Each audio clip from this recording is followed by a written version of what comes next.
بسم اللہ الرحمن الرحیم۔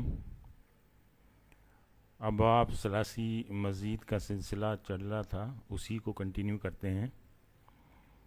آج ہم اس کی چند اہم باتوں کو پڑھتے ہیں۔ بہت اہم ویڈیو ہے، اس کو اچھی طرح سمجھیں، غور سے دیکھیں۔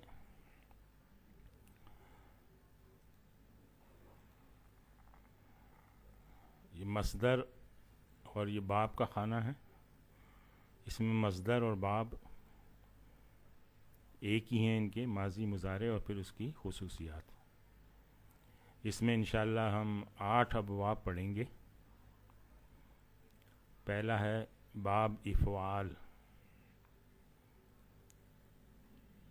اس کا ماضی ہے افعل، مضارع ہے یفعلو۔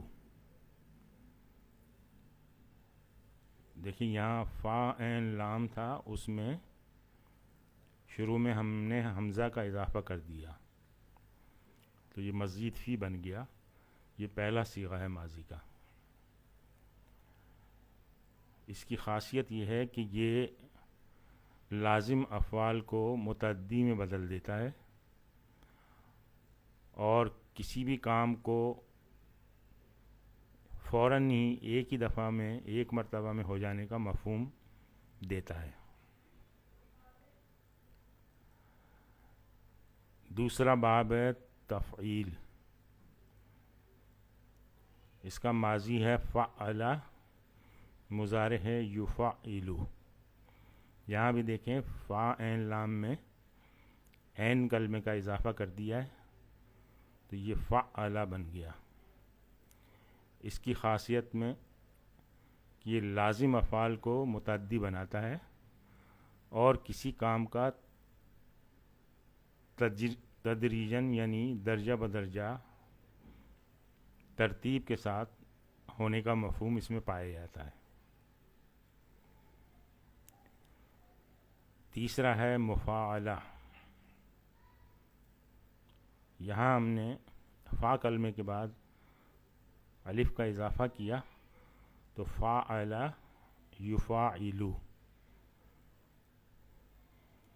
اس کی خاصیت یہ ہے کہ کام کو کرنے والے ایک سے زیادہ لوگ ہیں، اس کا مفہوم ہے اس میں، اور مقابلے کا مفہوم ہے۔ اگلا باب ہے تفاعل، یہاں پہ ہم نے تا کا اضافہ کیا اور عین کلمے کا اضافہ کیا تو تفاعل یتفاعلو۔ فعل کو حاصل کرنے کے لیے تکلیف برداشت کرنا، اس میں مشقت کا معنی پایا جاتا ہے۔ اس سے اگلا باب ہے تفاعل، یہاں تا کا اضافہ کیا ہے فا عین لام میں اور الف کا اضافہ کیا ہے تو تفاعل یتفاعلو۔ اس کی خاصیت ہے مشارکت یعنی شرکت اور باہمی تعاون۔ اس سے آگے ہے افتعال، یہاں ایک حمزہ کا اضافہ ہوا ہے اور تا کا اضافہ ہوا ہے تو افتعل یفتعلو۔ کسی کام کو اہتمام سے کرنے کا مفہوم پایا جاتا ہے اس میں۔ پھر ہے انفعال، باب انفعال، یہاں پہ حمزہ کا اضافہ ہے اور نون کا اضافہ ہے۔ انفعل ینفعلو، یہ متعدی الفاظ کو لازم کرتا ہے۔ اور 8واں باب ہے استفعال، یہاں پہ حمزہ، سین اور تا، ان 3 الفاظ کا اضافہ ہوا ہے۔ استفعل یستفعلو۔ اس میں طلب کرنے یا سمجھنے کا مفہوم ہے۔ اب کچھ اہم باتیں ہیں ان ابواب کو سمجھنے کے لیے۔ یہ دیکھیں، اس میں مصدر اور باب ایک ہی ہیں۔ اس طرح سے اس میں یہ مصدر جو ہے یہ فکس ہے، یہ ماضی بھی اس میں فکس ہے اور مضارع بھی فکس ہے۔ تمام افعال میں یہ ماضی، مضارع اور یہ مصدر ان کے فکس ہیں، تو اس لیے ثلاثی مجرد کے مقابلے میں ان کا پہچاننا آسان ہے۔ اس کو صرف ان کے باب کو آپ صرف اگر ماضی آپ کو پتہ ہے تو اس سے بھی پہچان سکتے ہیں، اگر صرف مضارع پتہ ہے تو اس سے بھی پہچان سکتے ہیں، جبکہ ثلاثی مجرد میں ایسا ممکن نہیں تھا۔ دونوں معلوم ہونے چاہیے آپ کو، ماضی بھی اور مضارع بھی، پھر باب کا پتہ چلتا ہے۔ اس لیے کہ وہ ماضی کے کئی وزن جو ہیں اس میں مشترک ہیں، جیسے فعلا مشترک ہے